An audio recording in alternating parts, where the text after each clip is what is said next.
Selamat malam dan shalom.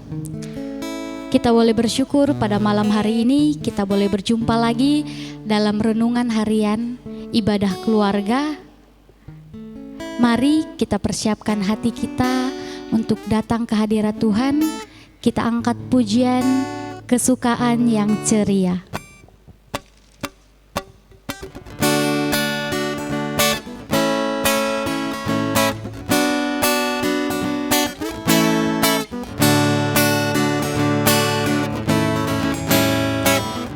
Kesukaan yang ceria hanya ada padamu, kalik alam yang setia, pohon surga yang teguh, terangmu menebuskan hati, mengenyahkan awan gelap yang cari mendapati. Dalam Dikau terang tetap, cakrawala membunyikan hormat padamu Yahu, bintang intan sekalian membesarkan namamu, unggasmu bersukaria dengan bunga di lembah, laut dan sungai turut dia, ramai-ramai soraknya. Mari kita berdoa untuk pembacaan Alkitab. Kita berdoa. Terima kasih Bapak untuk segala penyertaan-Mu buat kehidupan kami. Pada malam hari ini kami akan mendengarkan sebagian dari firman-Mu. Kiranya Engkau memberkati kami yang mendengarkannya, sehingga apa yang telah disampaikan oleh Ibu Pendeta boleh menjadi suluh dan pedoman bagi kehidupan kami. Dan buat Ibu Pendeta yang akan menyampaikan firman-Mu, kiranya Engkau memberkati. Inilah doa kami, di dalam nama Tuhan Yesus kami sudah berdoa. Amin. Pembacaan Alkitab kita terambil dari Bilangan 20 ayat 1 sampai ayat yang ke-13. Bilangan 20 ayat 1 sampai ayat yang ke-13 berbunyi, Miriam mati. Kemudian sampailah orang Israel, yakni segenap umat itu, ke padang gurun Zin dalam bulan pertama, lalu tinggallah bangsa itu di Kades. Matilah Miriam di situ dan dikuburkan di situ. Pada suatu kali, ketika tidak ada air bagi umat itu, berkumpullah mereka mengerumuni Musa dan Harun, dan bertengkarlah bangsa itu dengan Musa, katanya, sekiranya kami mati binasa pada waktu saudara-saudara kami mati binasa di hadapan Tuhan, mengapa kamu membawa jemaat Tuhan ke padang gurun ini, supaya kami ternak kami mati di situ? Mengapa kamu memimpin kami keluar dari Mesir untuk membawa kami ke tempat celaka ini, yang bukan tempat menabur, tanpa pohon ara, anggur, dan delima, bahkan air minum pun tidak ada? Maka pergilah Musa dan Harun dari umat itu ke pintu kemah pertemuan, lalu sujud, kemudian tampaklah kemuliaan Tuhan kepada mereka. Tuhan berfirman kepada Musa, ambillah tongkatmu itu dan engkau dan Harun kakakmu harus menyuruh umat itu berkumpul. Katakanlah di depan mata mereka kepada bukit batu itu, supaya diberi airnya. Demikianlah engkau mengeluarkan air dari bukit batu itu bagi mereka dan memberi minum umat itu serta ternaknya. Lalu Musa mengambil tongkat itu dari hadapan Tuhan seperti yang diperintahkannya kepadanya. Ketika Musa dan Harun telah mengumpulkan jemaat itu di depan bukit batu itu, berkatalah ia kepada mereka, dengarlah kepadaku, hai orang-orang durhaka, apakah kami harus mengeluarkan air bagimu dari bukit batu ini? Sesudah itu Musa mengangkat tangannya lalu memukul bukit batu itu dengan tongkatnya 2 kali, maka keluarlah banyak air sehingga umat itu dan ternak mereka dapat minum. Tetapi Harun berfirman kepada Musa dan Harun, "Karena kamu tidak percaya kepadaku di depan mata orang Israel, itulah sebabnya kamu tidak akan membawa jemaah ini masuk ke negeri yang akan kuberikan kepada mereka. Itulah mata air Meriba, tempat orang Israel bertengkar dengan Tuhan, dan ia menunjukkan kekudusannya di antara mereka." Amin. Bijaklah berkata-kata. Di masa pandemi ini ada sesuatu yang luar biasa terjadi, yaitu di mana-mana banyak muncul pencinta bunga. Dan bunga yang viral tempo hari tapi sudah mulai agak tergeser adalah bunga yang ada di depan kita, lidah mertua. Ya, lidah mertua ini tidak tajam. Jadi sebenarnya bahwa lidah para mertua kelihatan tajam tapi sebenarnya tidak tajam. Jadi aman para mertua. Saudara-saudara, ada juga orang mengatakan bahwa lidah memang tak bertulang. Artinya bahwa memang lidah tak bertulang, sebenarnya dia lemah. Tapi ketika dia digunakan untuk mengucapkan kata-kata, maka dia mempunyai pengaruh yang luar biasa. Soal pengaruhnya tergantung apa yang keluar, apa yang diucapkan. Dan tentu bahwa lidah tidak bekerja sendiri Bapak Ibu Saudara. Ada pikiran kita, ada hati kita yang mengelolanya, ada rasa yang turut. Ya, banyaklah yang harus bekerja sama. Sehingga kata diucapkan, tapi yang paling banyak dipersalahkan ketika ada ucapan yang menyakitkan adalah lidah. Padahal banyak yang terkait di dalamnya. Nah saudara-saudara, bahwa lidah tak bertulang, kadang-kadang mau mengungkapkan bahwa kadang-kadang lidah itu di luar kendali.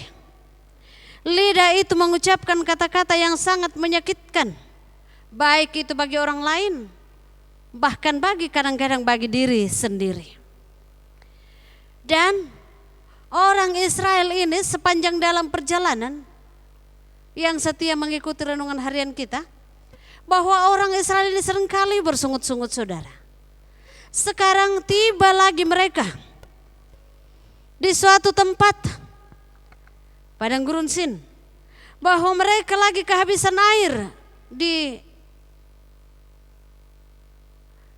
Meriba ini, bahwa mereka kehabisan air, tidak ada lagi air yang mereka mau minum.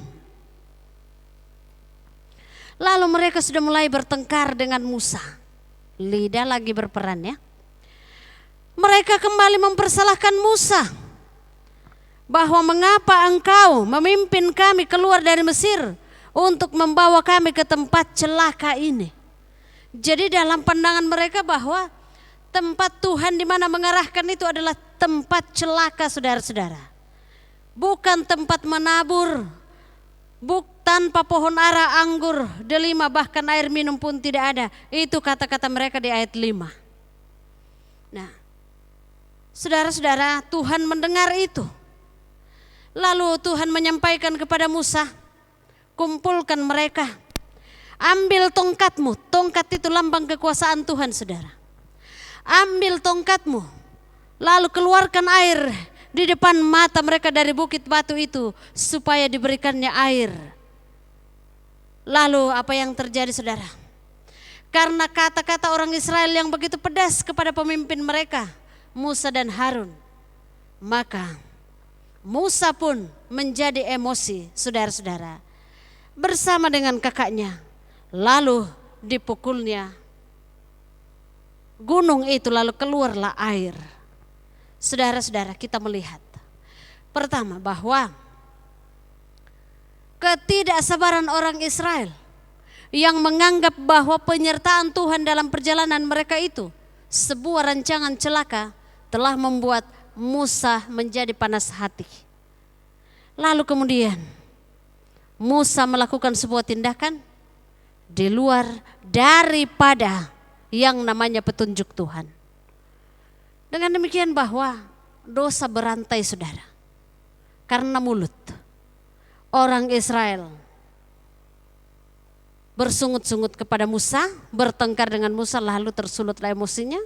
Kemudian di luar kendali saudara. Musa lupa bahwa Tuhan hanya menyuruh mengumpulkannya. Tapi karena dia sudah sangat emosi, mungkin juga kita mengatakan bahwa ya dia sudah capek, dipukulnya. Gunung batu itu di mata Tuhan saudara. Cara Musa memukul itu bertanda bahwa Musa dan kakaknya tidak menghormati kekudusan Tuhan. Di ayat 12. Karena kamu tidak percaya kepadaku dan tidak menghormati kekudusanku di depan mata orang Israel. Oleh sebabnya kamu tidak akan membawa jemaah ini masuk ke negeri yang akan kuberikan kepadamu. Kepada mereka. Luar biasa saudara. Karena kata-kata yang tidak bijak, kata-kata yang mempersalahkan, menyulut emosi, kemudian juga Musa sudah mulai marah kepada orang Israel, hukumannya begitu berat. Musa dan Harun tidak boleh masuk ke tanah perjanjian. Saudara-saudara, betapa hebatnya soal perkataan-perkataan yang tidak terkontrol, emosi yang memuncak. Dan karena itulah kita diingatkan dengan peristiwa ini. Bagaimana supaya jangan sampai kita ini membawa orang ke dalam pencobaan, menyulut kemarahan orang karena kita tidak mampu menguasai diri. Mari kita kontrol saudara dalam hal berkata-kata, dalam hal mengelola emosi, karena kalau emosi tidak terkontrol akibatnya luar biasa. Kalau bagi Musa dan Harun tidak boleh masuk di tanah perjanjian. Kalau kita sudah banyak peristiwa saudara, karena emosi tidak terkontrol, kenapa seorang suami tega membunuh istrinya? Emosinya enggak terkontrol saudara. Mengapa kok seorang anak berkata kasar kepada orang tuanya tidak sepantasnya? Karena tidak biasa menguasai emosinya. Karena itulah saudara, hari ini mari kita tetap berserah kepada Tuhan. Dan kita mau mengatakan bahwa Tuhan, berjagalah pada pintu bibir kami, supaya kami dapat berkata-kata penuh kebenaran, penuh hormat kepada sesama, lebih kepada Tuhan. Amin. Sungguh indah firman yang baru saja kita dengar. Untuk mengamininya, kita angkat pujian, firman-Mu Tuhan adalah kebun.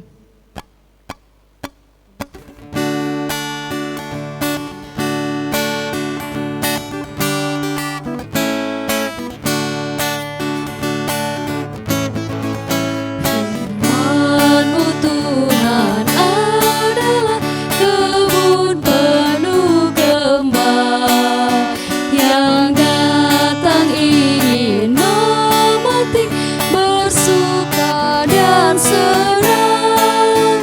Firman-Mu tambang yang penuh permata mulia, takkan kecewa siapapun yang mau menggalinya.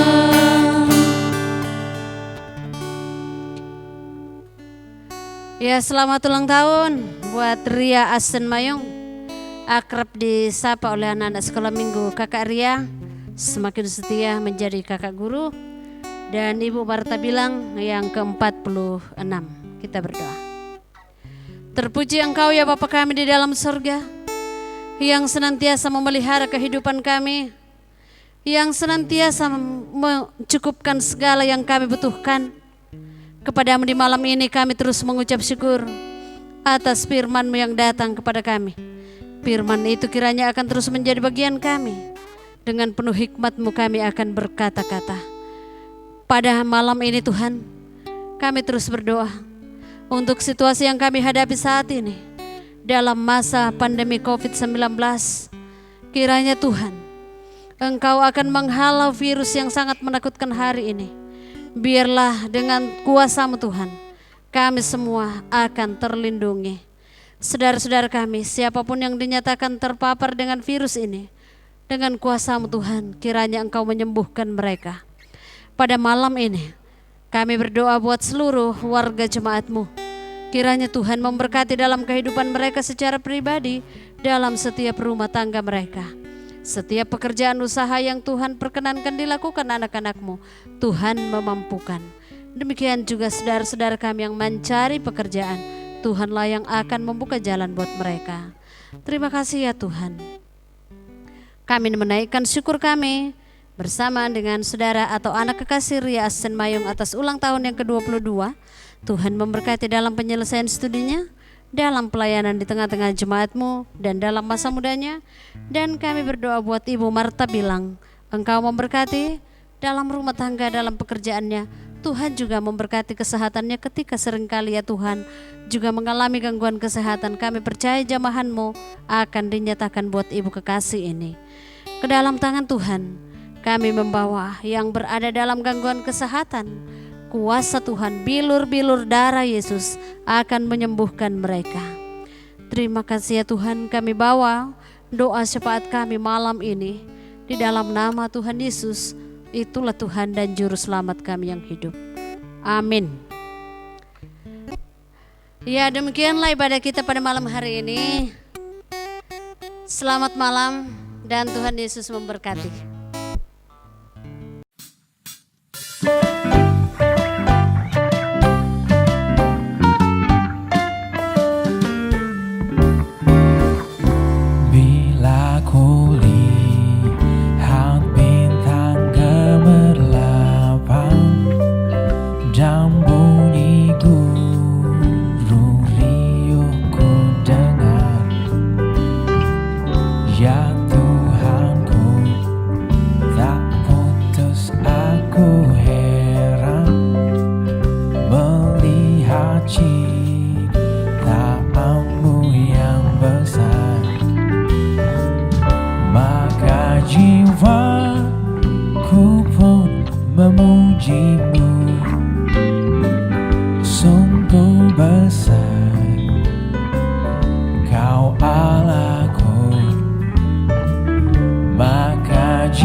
Kau